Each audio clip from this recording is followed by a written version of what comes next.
పట్టణంలో తెల్లవారు ఉదయాన్నే కాటన్ సెర్చ్ నిర్వహిస్తున్న పోలీసులు ప్రజా శాంతి భద్రతల కోసం అసాంఘిక కార్యక్రమాలను నిర్వహిస్తున్న వారిపై చర్యలు తీసుకోవడం కోసం కాటన్ సెర్చ్ నిర్వహిస్తున్నట్లు పోలీసులు తెలిపారు.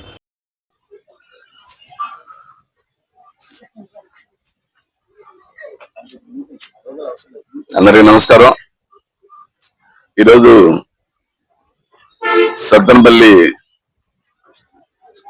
టౌన్ పరిధిలో ఈ నాగన్నకుంట అనేటువంటి ఏరియాలో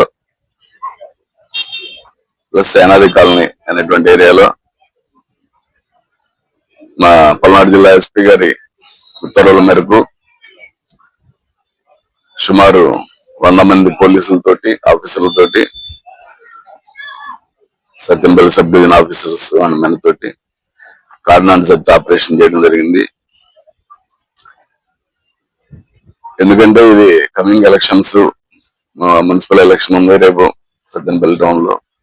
ఎలాంటి గొడవలు జరగకుండా ప్రజల్ని అవేర్ చేసే దానికోసం, ప్లస్ ఇళ్లలో ఏదైనా వెపన్స్ అలాంటివి ఏమైనా పెట్టుకుంటారన్న ఉద్దేశంతో సెర్చ్ చేయడం జరుగుతూ ఉంది. అందులో భాగంగానే ఈరోజు కార్డినల్ సెర్చ్ ఆపరేషన్ చేయడం జరిగింది.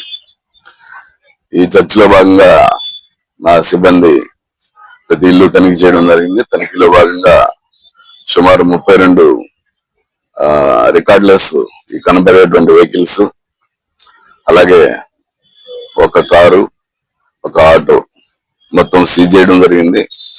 వీటన్నిటిలో రికార్డ్స్ ఎవరైనా తదుపరి తీసుకొచ్చిస్తే చూసి పంపిస్తారు, లేదంటే ఖచ్చితంగా అన్ని సీజ్ చేసి కోర్టుకు పెట్టడం జరుగుతుంది దొంగ వెహికల్స్ కింద పరిగణించి.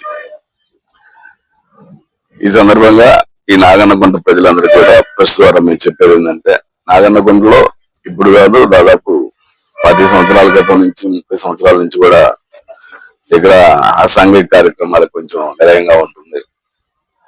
ముఖ్యంగా గంజాయి తాగి ఎక్కువ చేయడం, అలాగే దొంగతనం చేసి వచ్చి వాళ్ళకి షెల్టర్ ఇవ్వడాలు, ఇవన్నీ కూడా 10 సంవత్సరాల క్రితం నేను ఎస్ఐగా చేసినప్పటి నుంచి కూడా నాగన్నకుంట అంటే ఒక స్పెషల్ ఉంది.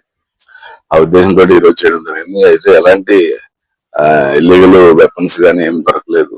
ముఖ్యంగా గంజా కూడా ఇక్కడ ఎక్కువ అమ్మేవాళ్ళు, అప్పుడు వాళ్ళు అయితే ఇప్పుడు లేరు. గంజా కోసం కూడా ట్రై చేశారు, గంజా అయితే దొరకలేదు. దయచేసి ఇప్పుడున్న ప్రజలందరికీ కూడా మా విన్నపం ఏంటంటే, ఎవరు గంజాయి జోలికి పోవద్దు, గంజాయి అమ్మద్దు, చాలా తీవ్రమైన చర్యలు తీసుకోబడతాయి. అదేవిధంగా ఏ ఇల్లీగల్ యాక్టివిటీస్ కూడా మీరు ఇన్వాల్వ్ అవ్వద్దు, అలౌ చేయొద్దు అని ఈ సందర్భంగా మీకు అందరికి తెలియజేస్తున్నాను.